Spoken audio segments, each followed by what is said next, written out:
उसके लिए लहू बहाया। There are many people wondering whether they go to heaven or hell. Remove your confidence from your own works of righteousness or bad works, but put it on the blood of Jesus that shouts that you are righteous. जब शैतान बार बार आपको आपके पाप स्मरण दिलाए, When the devil reminds you of your sins again and again, तो उसको एक बेड टाइम स्टोरी सुनाओ। then tell him a bedtime story. Once upon a time there was a loser. एक बार की बात है कि एक निकम्मा था,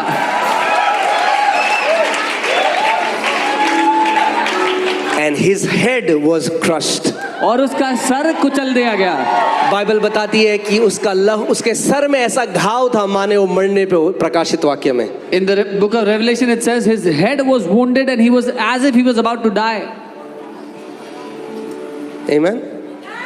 जो आप क्रूस में देखते हो यीशु को, आपके तो है वो ठीक है, आपको पता ही नहीं उसने शैतान के साथ क्या किया। What you see on the cross and you say, oh, that is okay, but you do not even know what Jesus did to Satan. Bible कहती है उसने उसका खुल्लम खुल्ला तमाशा बनाया। The Bible says he made an open show of the devil. उसके सारे चेलों चपाटों के सामने, In front of all of his followers, उसके लाखों करोड़ों दुष्ट आत्माओं के सामने यीशु मसीह अकेला गया इंसान की तरह अधोलोक में। in front of all the lakhs of demons, Jesus walked into hell alone as a human. यीशु ने कहा मैं तुझे आज परमेश्वर की तरह नहीं इंसान की तरह हराने आया हूँ। Jesus said, I have not come to defeat you as God, I have come to defeat you as a man.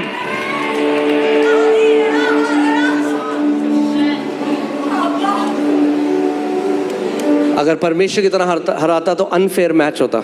If Jesus would have defeated the devil as God, that would have been an unfair match. अगर God की तरह होता तो मरता ही नहीं, मरा इसलिए कि इंसान बना इसलिए। If he was like God, he would not have died. He became a man so he could die.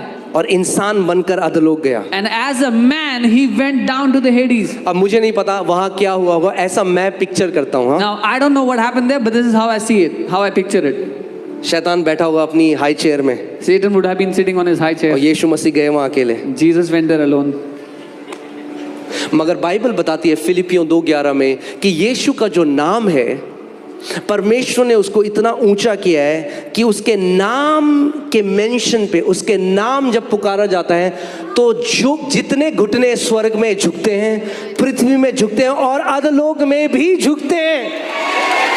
But the Bible tells us in Philippians chapter 2 that God has exalted the name of Jesus so high that at the mention of his name, every knee in the heavens, on the earth and under the earth bows down.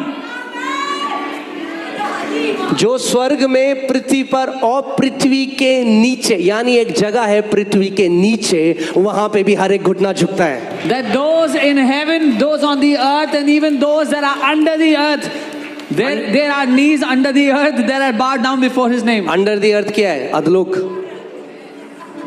सो जैसे ही वहां news फैली होगी, जैसे आया यीशु, सारे के सारे घुटनों में आ गए।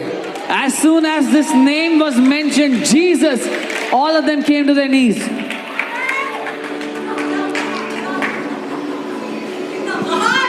और यीशु मसीह ने पकड़ा होगा शैतान को कॉलर से, इधर आ तू। And Jesus would have caught hold of Satan and shook him up. Please मेरे बंदों के सामने बेइज्जती मत करो मेरे। Please don't insult me in front of my guys. Bible बताती है आत्मिक जहां में, The Bible tells us in the spiritual world. हमने नहीं देखा, एक दिन देखेंगे। आत्मिक जहां में हर एक स्वर्गदूत, हर एक प्रधानता, हर एक आत्मिक प्राणी ने देखा कि यीशु ने कैसा शैतान का खुल्लम खुल्ला तमाशा बनाया। The Bible says in the spirit world, every angel, every spiritual being, every demon saw how Jesus made an open mockery of the devil. Amen.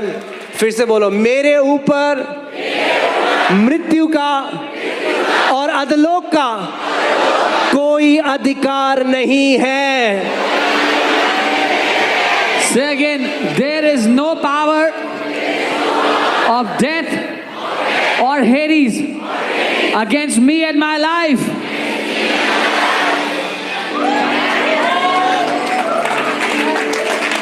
आमेन। सो जब भी जाओगे गाड़ी नीचे नहीं जाएगी, ऊपर ही जाएगी। So whenever you will go, the vehicle will not go down, it will go up. आपको आप इतने कॉन्फिडेंट कैसे हो सकते हो? How can you be so confident? क्योंकि मेरा कॉन्फिडेंस अपने पे नहीं, यीशु के लहू पे है। Because my confidence is not on myself, it's on Jesus. In the blood of Jesus, In the blood of Jesus. Yeah. यीशु के लहू में। Yeah, on the blood of Jesus. Exodus 12 में एक कहानी है। There is a story in Exodus 11. परमेश्वर ने मूसा को बार बार फिरौन के पास भेजा, बोला मेरे लोगों को छोड़। The Lord sent Moses again and again to Pharaoh and said, "Let my people go." मैं नहीं छोड़ूंगा। He said, "I will not." The blood had to come,